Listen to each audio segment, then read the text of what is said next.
নমস্কাৰ সকলোকে মোৰ ইউটিউব চেনেললৈ স্বাগতম জনাইছো। আজি মই আপোনালোকক এটা বস্তু দেখাবলৈ গৈ আছো, কলখাৰ কেনেকৈ প্ৰস্তুত কৰা হয়। মানে কলগছৰ পৰাই যেটো খাৰকণ বনোৱা হয় আৰু কলগছৰ বিভিন্ন অংশৰ পৰা বনোৱা হয়, সেই আপোনালোকক মই দেখুৱাম বুলি ভাবিছো। আজি আমাৰ ঘৰত কোনখিনি অংশৰ পৰা মানে কলখাৰ বনোৱা হয় হেহে দেখুৱাম বুলি ভাবিছো। তো ভিডিওটো স্কিপ নকৰাকৈ চাই থাকিব। Let's start the video. ৰব, প্ৰথমতে মই আপোনালোকৰ আগত চিনাকি কৰাই দিওঁ। সোৱেটাৰ পিন্ধি থাকাজনী হৈছে মোৰ মামী আৰু সোৱেটাৰ নিপিন্ধাজনী হৈছে মোৰ জেঠি। আগদিনাখনে ভাইটি আৰু দাদাহঁতে লগ লাগি কলগছৰ গুৰি অংশ কাটি কাটি উলিয়াই দিছে, কাৰণ জেঠি আৰু মামীয়ে নোৱাৰে। আৰু আপোনালোকৰ ফালে কলগছৰ কোনখিনি অংশৰ পৰা কলখাৰ বনোৱা হয় কমেণ্ট কৰি জনাবচোন, তেতিয়া আমিও গম পাম। আৰু আমাৰ মানে কলগছৰ গোটেইখিনি অংশৰ পৰাই কলখাৰ বনাব পাৰি, আনকি কল খাই বাকলিটোৰ পৰাও বনাব পাৰি। পিছে আমাৰ কলৰ বাকলি বা কল গছৰ মানে গোটেই গাৰ পৰা নবনায়, আমাৰ কলগছৰ গুৰি অংশৰ পৰাই বনায়। মানে সৰুৰ পৰা এনেকৈ দেখি আহিছোঁ আমি, আৰু বছৰটোৰ কাৰণে এবাৰেই এনেকৈ কলখাৰ কাটা হয়। আৰু তাৰপিছত মামীহঁতে সৰু সৰুকৈ কাটি আছে, তেতিয়াহে সোনকালে শুকাব। আৰু আমাৰ মামী আপোনালোকক গোটেইখিনি কথা বুজাই ক'ব, কোন মানে কি কলগছ মানে বেছি উপযোগী কলখাৰৰ কাৰণে। আৰু কলগছৰ খাৰখন আমি চেম্পু হিচাপে ব্যৱহাৰ কৰোঁ কেতিয়াবা মূৰ ধুবলৈ। আপোনালোকৰ ফালেও কৰেনে এইটো ব্যৱহাৰ, কমেণ্ট কৰি জনাব। আৰু এনেকৈ খুব ধুনীয়াকৈ কাটি আছে, যিহেতু ভালেকেইডাল কলগছৰ গুৰি অংশ, সেইকাৰণে অকণমান আমাৰ দিনো লাগিছে, সময়ো লাগিছে যথেষ্টখিনি। সৰু সৰুকৈ কাটি আছে যিহেতু, আৰু এনেকৈ কাটাৰ পিছত মানে ইলুটি শিলুটি কৰি দি থাকিব লাগে। আৰু বাকী মামী আপোনালোকক ক'ব, ভিডিঅ'টো খালি স্কিপ নকৰিব, ভিডিঅ'টো সম্পূৰ্ণকৈ চাব দেই। মামী ধুনীয়াকৈ কলাখাৰৰ বিষয়ে কৈছোঁ, মানে কলাখাৰটো কি বনাব পাৰি কলগছৰ গোটেইটোপে। কলখাৰ গাছৰো বনাব পাৰে, আৰু কলৰ মূৰাৰো বনাব পাৰে, আৰু কল খোৱা বাকলিটোৰো বনাব পাৰে। একোৱে পেলনি নাযায় কলগছ আঠিয়া কলৰ। আৰু কিমান দিন লাগব? এতিয়া বেছি দিন নালাগে, প্ৰায় এসপ্তাহমানো নালাগেহে।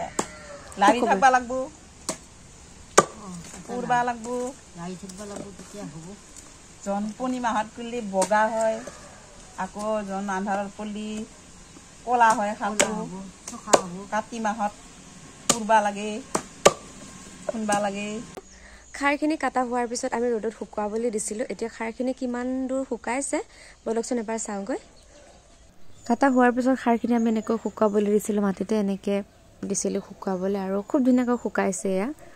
আৰু ৩-৪ দিনমান এনেকৈ ৰ'দত শুকুৱালে আমি জ্বলাই দিব পাৰিম। আৰু দেখিছেনে ৰাইজ, পাতল পাতল কৰি কাটি দিয়াৰ বাবে খুব ধুনীয়াকৈ সোনকালে শুকাইছে। তাৰপিছত নেক্সট ষ্টেপ আপোনালোকক দেখুৱাইছোঁ, ভিডিঅ'টো চাই থাকিব দেই।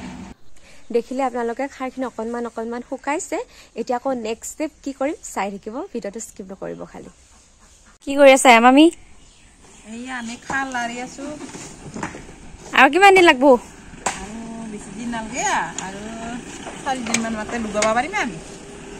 তেতিয়া ধুনীয়া খাৰ হৈ যাব। আৰু তেতিয়া খাৰ হৈ যাব।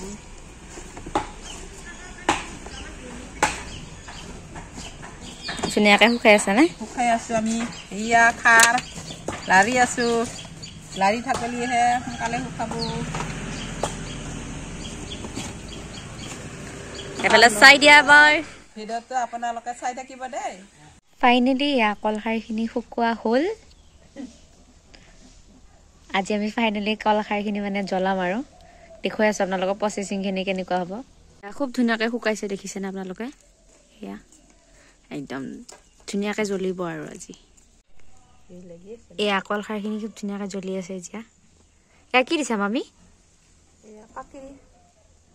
হা পাকেৰি খৰি আৰু নাৰিকলৰ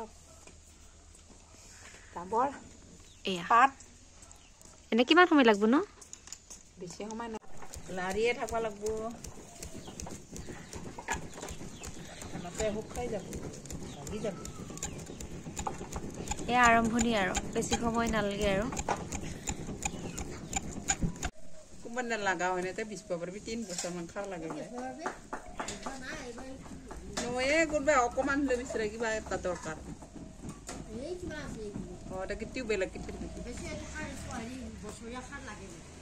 তাকেতো খাৰখিনি এনেকৈ তাত খৰি অকণমান জাপি দি এনেকৈ জ্বলাই দিছে। আৰু কলখাৰ মানে বহুত দেৰিলৈকে জ্বলি থাকে, সোনকালে জুই নুমাই নাযায়।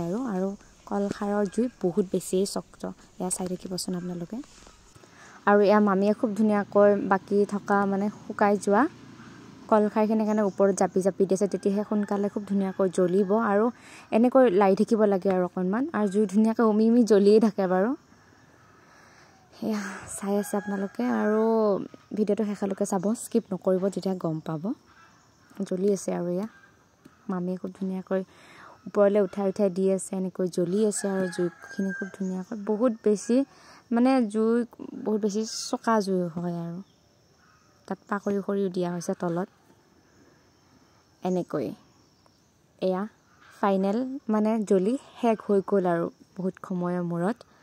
আৰু এনেকৈ আজি ৰাতিটো থাকিব আৰু পটকৈ জুই যিহেতু নুমাই নাযায়, অকণ অকণকৈ জ্বলি আছে। এয়া সন্ধিয়াও হৈছে লাহে লাহে, এতিয়া এনেকৈ জ্বলি শেষ হৈছেই আৰু প্ৰায় ৰাতিপুৱা ভাগলৈ একদম পূৰা লাভা লাভা টাইপ হৈ গৈছে, দেখিছেনে?